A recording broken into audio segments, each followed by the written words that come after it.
Minute की हुई है, उसमें माननीय मुख्यमंत्री 147 मिनट उसमें बोले हैं और जो 34 नए सदस्य हैं, 34 नए सदस्यों ने बड़े खुलकर अपनी बात को रखा है।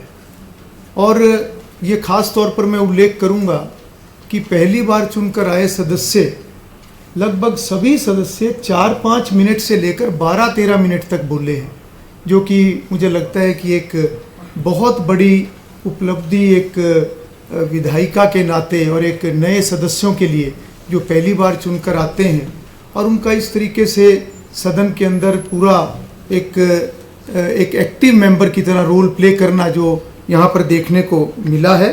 और 230 मिनट नए सदस्यों ने राज्यपाल महोदय के अभिभाषण पर जो चर्चा हुई है उसमें उन्होंने इतने 230 मिनट उन्होंने हिस्सा लिया है। 34 नए सदस्यों ने हिस्सा लिया है 40 में से। जी जी जी। और उसके अलावा जो कॉलिंग अटेंशन हमारे पास आए हैं उनमें से 7 कॉलिंग अटेंशन के नोटिस नए सदस्यों द्वारा दिए गए हैं।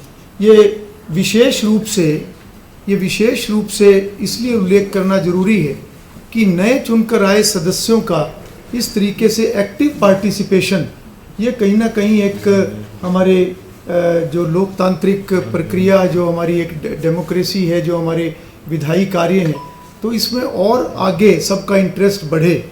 और साथ साथ जो बिल्स के ऊपर अमेंडमेंट्स आई हैं, 4 अमेंडमेंट्स भी वो नए सदस्य द्वारा आई हैं।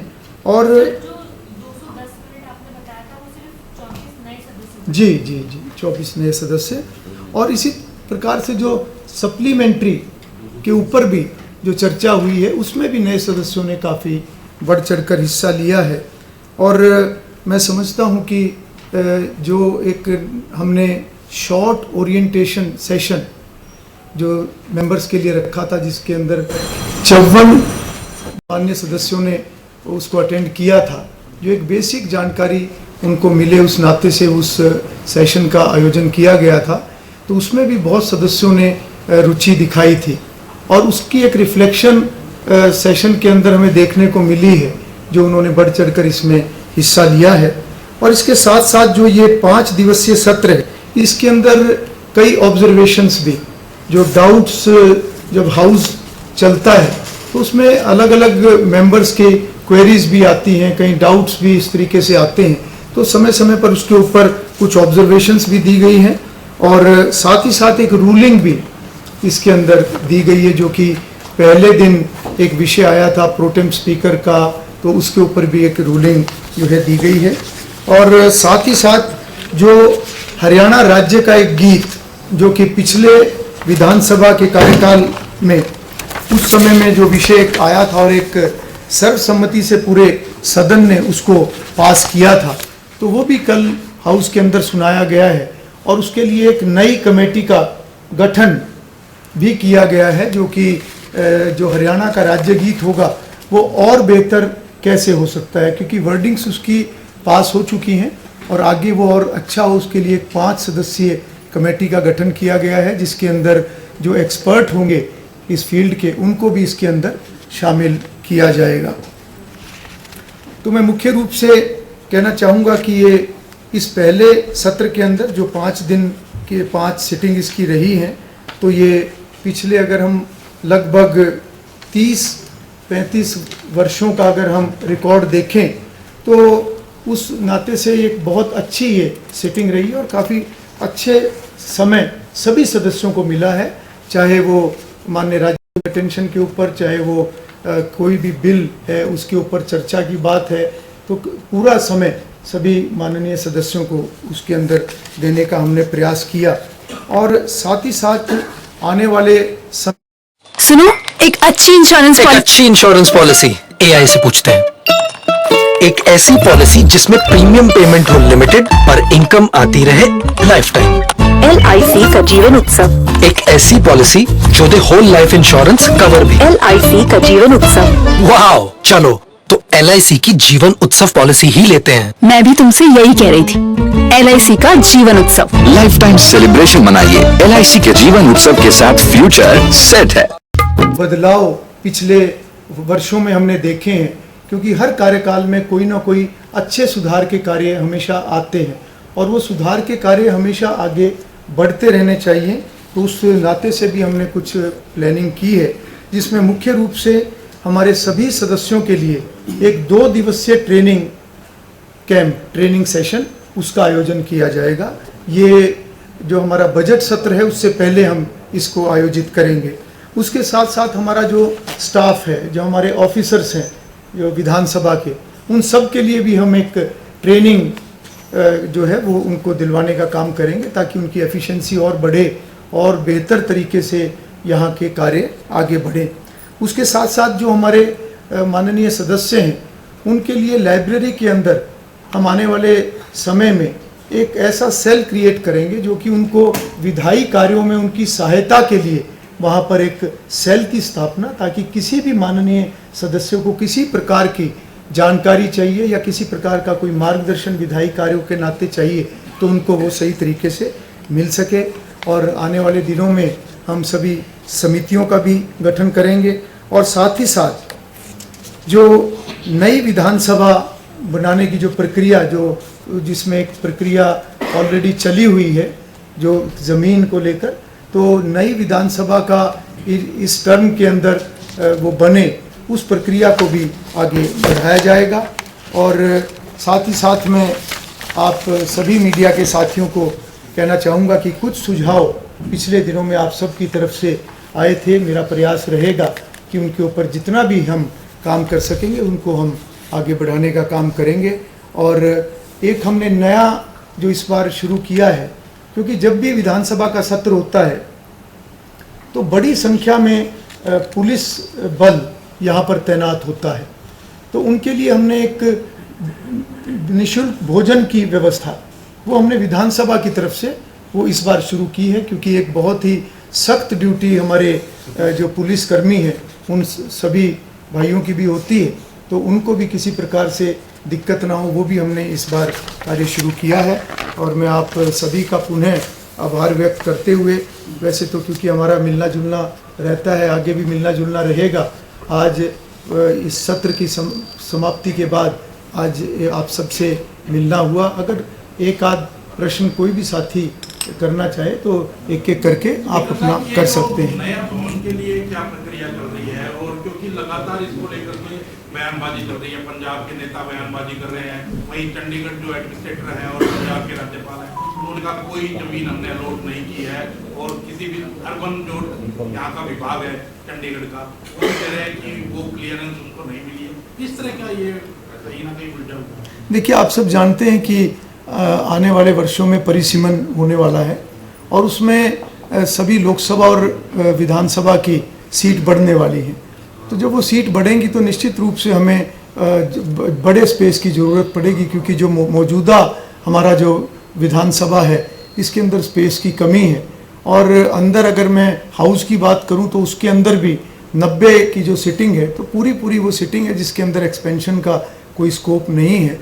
तो निश्चित रूप से आने वाले वर्षों में एक नए विधानसभा के भवन का निर्माण वो होगा, जिसके लिए ज़मीन की उपलब्धता के लिए एक प्रक्रिया चली हुई है, वो यूटी के साथ वो विषय चला हुआ है, हम उसको आगे बढ़ाएंगे। स्पीकर साहब, एक्टिंग स्पीकर की जो रूलिंग आई है वो कितने सालों के बाद आई, और इसको क्योंकि इसको लेकर भी विवाद जो है वो सदन के अंदर देखने को मिला, आर्ग्यूमेंट्स भी हुए कि प्रोटेम स्पीकर और एक्टिंग स्पीकर, इसके पीछे की क्या वजह थी, कितने सालों के बाद हुआ? देखिए, जो भी विधानसभा का जो संचालन जो होता है, हाउस का जो संचालन होता है, वो मुख्य रूप से संविधान के अनुसार जो नियम कानून जो कार्य संचालन के बने हुए हैं उनके अनुसार, और जो कन्वेंशन और जो परंपराएं हमारी जो भी इस प्रकार की होती हैं उनके अनुसार हमेशा हाउस का संचालन होता है। तो ये विषय समय समय पर आते रहते हैं, और उसमें फिर जैसे ये प्रोटेम स्पीकर का भी एक विषय आया, तो इसके ऊपर हमने अध्ययन किया और उसके ऊपर हमने रूलिंग दी है कि जो प्रोटेम स्पीकर है वो अप्रोप्रिएट है, और वो एक्टिंग स्पीकर की जगह, तो उसकी कल मैंने डिटेल के अंदर वो रूलिंग देते हुए मैंने वो सारा विषय रखा है। तो इस प्रकार के जो भी विषय आते हैं उसमें कई बार छोटे विषय होते हैं, उसकी ऑब्जर्वेशन भी हमने जैसे पिछले दिनों में कई विषयों पर ऑब्जर्वेशन भी अपनी दी है। और कोई बड़ा विषय ऐसा हो जो ख़ास तौर पर जो ये स्पीकर प्रोटेम और एक्टिंग स्पीकर को लेकर इस प्रकार कोई बड़ा विषय आए तो उसके ऊपर रूलिंग भी दी जाती है, तो एक सामान्य प्रक्रिया है। जो राज्यगीत है, राज्यगीत के लिए जो कमेटी गठित हुई है, क्या टाइम बाउंड है ये, और कौन कौन लोग इसमें हैं और क्या करेगी कमेटी? देखिए, जो 5 सदस्यीय कमेटी का जो गठन हुआ है, जैसा मैंने आपको बताया कि पिछले कार्यकाल के दौरान उस समय में जो हरियाणा राज्य के गीत के जो लिरिक्स हैं, जो शब्द हैं, वो सब फाइनल हो चुके थे, वो सर्वसम्मति से पास वो हो चुके थे। परंतु वो गाना और अच्छा अगर और बेहतर वो हो सके, तो ऐसा विषय वो आया था, उसको हमने आगे बढ़ाया है और उसके लिए कमेटी का गठन किया है, ताकि वो अगले जो बजट सत्र है तब तक उन्होंने अपनी रिपोर्ट पेश करनी है। अगर वो और इसमें बेहतरी ला सके तो वो उसमें कर सकते हैं। एक एक करके इधर से शुरू कर देते, एक एक करके प्लीज। सर, जो 40 नए विधायक चुन करके आए हैं जी, उनमें 6 विधायक आपने कहा कि 34 की भूमिका बेहतर रही है। नहीं, बेहतर नहीं, 34 माननीय नए विधायकों ने राज्यपाल महोदय के अभिभाषण पर चर्चा में हिस्सा लिया। बाकी सभी सदस्यों ने भी अलग अलग मौकों पर अपनी बात रखी। कुछ विधायक ऐसे भी हैं जो विधानसभा के अंदर पहली बार चुन करके आए, लेकिन वो यहाँ उपस्थित नहीं नजर आए। विनेश फोगाट की मैं बात कर रहा हूँ, पहले दिन शायद वो नजर आई थी, उसके बाद नजर नहीं आए। आपको क्या लगता है, नए जो विधायक हैं जो इस प्रकार से जो चुन करके आए हैं, तो उनकी ट्रेनिंग तो आपने दी है, लेकिन वो उपस्थित अगर ना हो तो उससे किस तरीके से देखते हैं? देखिए, हाउस जी सर, इसी से जुड़ा सवाल है, कितने विधायक हैं सर जो अनुपस्थित रहे इस सत्र में, और किस पार्टी के ज्यादा विधायक अनुपस्थित? सर, एक मेरा भी है सर। जी इधर सर, विनेश फोगाट की तरफ से कोई आया था ईमेल से या कोई जो आता है कि मैं एब्सेंट रहूंगी? देखिए, इस बारे में मैं आपको एक बात जरूर बताना चाहूँगा। ट्रेनिंग एक अलग विषय है। ट्रेनिंग हमें एक जानकारी के लिए, ताकि हम अपने विधायी कार्यों को और अच्छे तरीके से कर सकें। परंतु उपस्थित रहना या अनुपस्थित होना, ये बहुत कारण होते हैं, निजी कारण भी होते हैं, और आमतौर पर कोई विधायक अगर सदन से अनुपस्थित रहता है तो कोई ना कोई निजी कारण होता है, जिसकी आमतौर पर सूचना सदन में दी जाती है और उसकी अनाउंसमेंट भी सदन के अंदर होती है। दी गई थी आपकी बात दी गई जी, कई सदस्यों की हमें जो लीव ऑफ एब्सेंस है वो मिली है। ये स्पीकर साहब, कांग्रेस की तरफ से डिमांड आ रही है कि विधान भवन का जो विस्तार करना है वो यहाँ एडजॉइनिंग ही किया जाना चाहिए, इतने फासले पर नहीं होना चाहिए। तो क्या इसमें ऑफिशियल देखिए, जो नए विधानसभा की बात है, ये एक ऐसा विषय है जिसके ऊपर अभी काम चला हुआ है। जैसे कि हमने ज़मीन की बात की, उसकी उपलब्धता के लिए वो भी प्रक्रिया चली हुई है, और सभी माननीय सदस्यों द्वारा या विभिन्न दलों द्वारा इस विषय पे कल भी एक विषय आया था, तो मैंने एक सुझाव दिया है कि एक सर्वदलीय बैठक इसमें की जाए, और जिसके जो भी उसके अंदर सुझाव हैं, वो सुझाव उसके अंदर चर्चा में आए, और जो भी सुझाव हैं उसकी फिजिबिलिटी को एग्जामिन किया जाए, क्योंकि कोई भी विषय वो कहीं ना कहीं नियमों से बंधे हुए हैं, और कौन से विषय पर हम आगे बढ़ सकते हैं वो एग्जामिन करने के बाद ही उसकी जानकारी होगी, और उसके बाद हम उसके ऊपर आगे बढ़ेंगे। ये जो विधानसभा भवन अभी मौजूदा है, इसके अंदर भी काफी जो हमारा हिस्सा है वो पंजाब ने कब्जा रखा है, तो उसके ऊपर कोई बातचीत करेंगे आप विधानसभा अध्यक्ष से? देखिए, इस प्रकार के जो भी विषय हैं उस पर पहले भी बातचीत हुई है, और आने वाले समय में भी उस बातचीत को आगे बढ़ाएंगे। नई विधानसभा को लेके अभी जो विवाद पंजाब के साथ बना है, उसमें आपकी पंजाब बीजेपी भी जो है वो विरोध कर रही है कि नई विधानसभा नहीं बननी चाहिए। तो आपको क्या लगता है कि बातचीत अगर होगी, अगर वो मानता है वो पक्ष, पंजाब मतलब पूरी पंजाब की पार्टी और पंजाब, तो वो सहमति से आगे बढ़ेंगे, या कि क्योंकि प्रेरोगेटिव तो सेंट्रल गवर्नमेंट का, अगर जमीन मिल जाती है तो आगे बढ़ेंगे? फिर मेरे को हमें नहीं लगता कि शायद कोई दिक्कत रहेगी। देखिए, जब भी स्टेट्स का, राज्यों का जब आपसी विषय होता है, तो वो उस प्रदेश का एक स्टैंड होता है, उस प्रदेश का एक अपना वो एक सोच होती है। हमने जो नया विधानसभा बनाना है, उसके लिए हम जो भी आगे हमारे पास ऑप्शंस हैं, हम उनको एग्जामिन करके उस पर आगे बढ़ेंगे। पंजाब के जो नेता बयान दे रहे थे, इधर सर हाथ खड़ा कर जी, उस पर विपक्ष ने निंदा प्रस्ताव की भी मांग आपसे की थी, उसको लेकर के जो है आपने कहा कि सर्वदलीय बैठक बुला ली जाए, वो ज्यादा बेहतर होगा, लेकिन उनका ये कहना था कि जो बयान आ रहे हैं उस पर विधानसभा में भी उनके बयानों की को लेकर के निंदा प्रस्ताव आना चाहिए। देखिए, बयान किसी भी पार्टी या किसी भी नेता का अपनी एक विचार हो सकता है, परंतु जब राज्य की बात है तो उसमें कहीं ना कहीं सबको एक मत होकर आगे बढ़ना चाहिए। उस कारण से कल का जो ये विषय आया था उसमें सुझाव मैंने दिया कि एक सर्वदलीय बैठक बुलाई जाए, जिसके ऊपर माननीय मुख्यमंत्री जी ने उस विषय को आगे बढ़ाया है, और आगे जैसे जैसे भी ये विषय बढ़ेगा उसको हम कोशिश करेंगे कि सब एक मत से आगे बढ़े। कांग्रेस और भाजपा के नायकों में से कौन किन जवाब दिए गए बोलने के लिए, दोनों पार्टी में किसी के खिलाफ बोला? देखिए, सभी को मौका दिया गया, और मुझे लगता है कि सभी को मौका मिले, उस कारण से सदन का समय भी एक दिन के लिए और आगे बढ़ाया गया, और इसमें जिस मेंबर ने भी अपनी बात रखनी चाहिए और जिस मौके पर भी रखनी चाहिए, सभी का मैंने प्रयास किया कि सभी हर मौके पर जो भी बात रखना चाहें मैंने उनको मौका दिया, सभी ने पार्टिसिपेट